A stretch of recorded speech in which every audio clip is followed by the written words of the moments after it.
Hello mga guys. Nag-video lang ako sa mga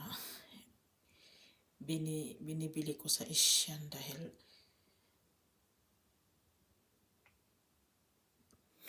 dahil what cravings ko kasi ito guys.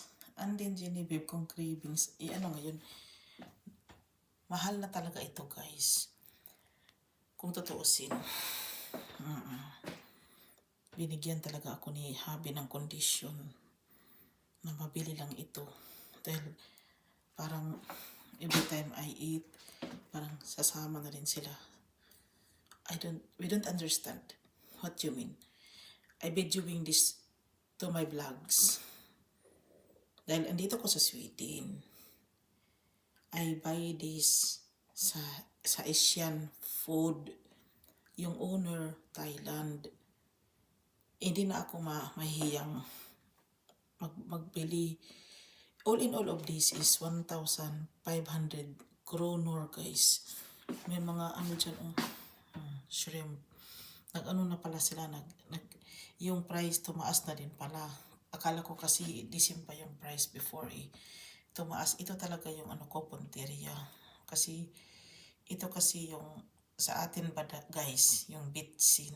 Isa kanila pala nang galing yan sa Thailand. Binili ko, malaki na talaga siya. Iwan ko ba? Parang nawalan ako ng lasa na hindi ko nabili yan. Pilipino talaga itong mga Pilipino dito sa bansa nila. Naguluhan na lang din sila dahil masarap din naman sa Pilipino siguro, kaya di naman yung asawa ko. Iwan ko, parang yung dila niya hindi talaga kasi tugma sa dila ko, pero ako talaga kasi cravings ko siya guys.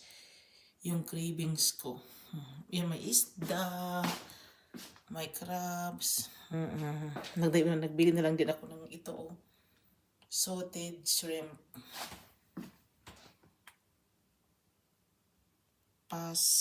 Ginisang bagoong. Yung shrimp na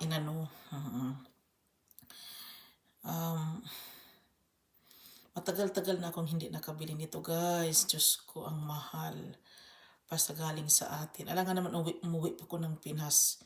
Diyos ko, maharangan tayo sa mga bagahin natin. Dito meron naman nagbenta talaga. Asian kasi ang tawag dyan. Asian store. Asian food. Pilipino lang ito kasi dato puti. Pero sa Asian siya bilong. Guys, dito na lang ako. Maraming salamat. Bye.